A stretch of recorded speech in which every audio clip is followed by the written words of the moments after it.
Hello and welcome to my presentation about why vocabulary matters and why it matters a lot. My name's Anna Carter and I'm here from Northampton Primary Academy Trust to talk to you today. So this is me. I currently lead on curriculum and professional development in the Trust and until recently also held the post of English lead. My contact details are on the screen. Do get in touch if there's anything about today's talk that you'd like to contact me about. So a little context to the Trust. Currently, we are 11 primary schools set across the town, with a number of our schools in more deprived areas of Northampton. We share common education priorities, and as an education team, which I'm part of, we strive to working towards these goals. And number one really is what everything leads to, which is to raise the academic attainment of all children in the Trust, but reducing the inequality for disadvantaged children being at the forefront of everything we do. Number 5 in red, we've added in response to the COVID-19 pandemic. And of course, this in itself has made the gaps that we've seen for our disadvantaged children widen, as well as broadening the definition of disadvantage.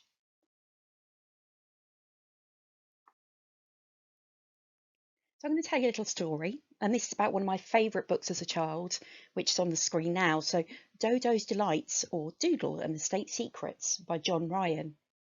I loved this book. It's still on the bookshelf downstairs. It's well thumbed. I remember reading it with my mum and dad as a child. And it's a fun narrative that tells us all about this mysterious creature. But from it, I know very clearly that the dodo is a bird, that it's extinct, and that one of its Latin names is Didus ineptus. And I know that it's called a dodo.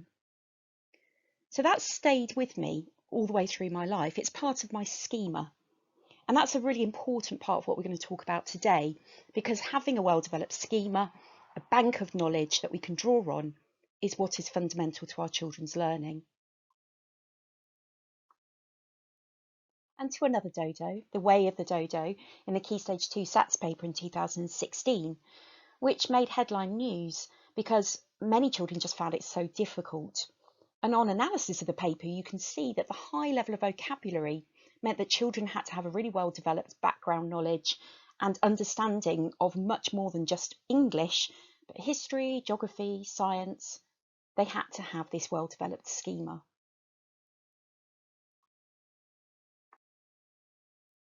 We started working with teachers in the Trust to think about how we can make improvements to the teaching of reading.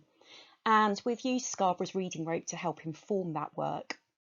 And one of the strands that makes up the rope is vocabulary, and thinking about breadth, precision, and how children make links between vocabulary, which help aid comprehension. We started researching and reading to find out what the best writers in the field were saying. And there's this from Hirsch.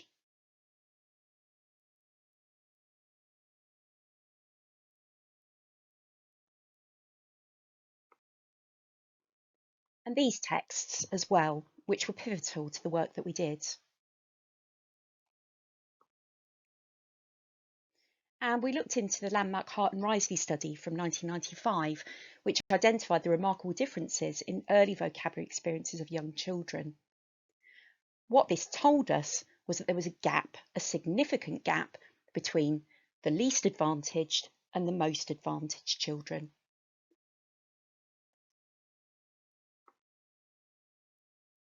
The harsh truth is that unless we pay attention to this word gap in school, the gap will only widen as children progress through the years. This piece from Kate Nation helped us to consolidate our thoughts.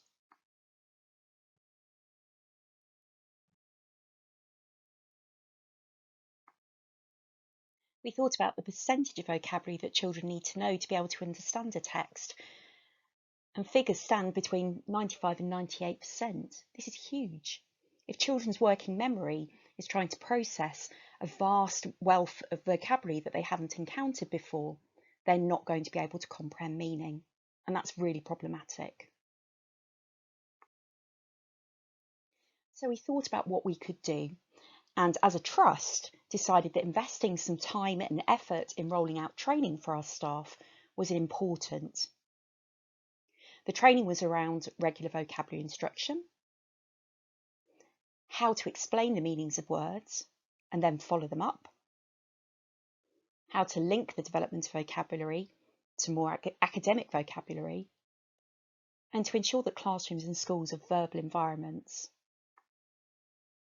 And building on what Beck suggests, Quigley says similar, but it also talks about quality academic talk, fostering word consciousness in our students, and teaching students independent word learning strategies. As part of the training, we thought about tiers of language, and the idea that tier 2 specifically is the one that we should be looking to teach. Of course, tier 3 is important, but it's very subject specific, whereas tier 2, which transcends across subjects, is one that's worth identifying. And Averil Coxhead's academic word lists really help with this.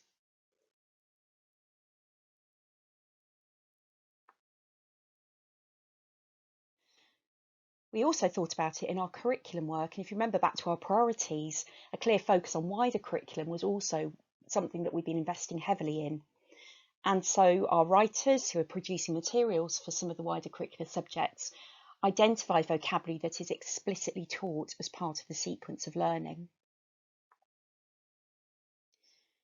So we train teachers, teaching assistants, and worked with leaders to ensure that schools had a robust and strategic approach to the teaching of vocabulary, both in English and across the curriculum. But alongside that, we've also thought about how we can make words stick. It's all very well teaching vocabulary, but if children have nothing to hinge it onto, or if they can't remember it, there's no point in teaching it. So we've also invested time and effort in rolling out training about cognitive science, how memory works, about spacing, retrieval practice, about interleaving and explanations. And all of this dovetailing together to ensure that children are taught explicitly, they revisit vocabulary, and it's part of everything that happens in school. We recognise, of course, that the explicit teaching of vocabulary is just one aspect of the rope, and we're working constantly with our English subject leaders to think about how they can improve their reading strategies to incorporate each aspect. Having a well-planned reading journey that maps the fiction and non-fiction texts children will encounter during their primary journey is really important to us as well. We can't rely on children encountering a book like Dodo's Delight at home, so we need to give them those experiences in school. We'll continue to work on this through our wider curriculum development too, to ensure that children develop the language skills that they need in other subjects too. And again, coming back to the work on cognitive science, how to make the learning stick. And I think for me, something that I've learned having been in this field for some time now, is that sustained school improvement takes time. We have to recognise this. We can't just say, we've done vocabulary, tick. So what have we done about that? We've made sure that the training is part of our new to the Trust programme for any new staff who join. It's part of our NQT programme. It's still part of visits to schools where we look at vocabulary and talk about it. It's not just a project or something that we feel that we've done. So thank you for listening today. Here are my details again on the screen, should you wish to get in touch. And do please look out for my colleagues Zoe Hall and Sue Hughes, who are also presenting at the event today. Have a great day. Thanks, everybody.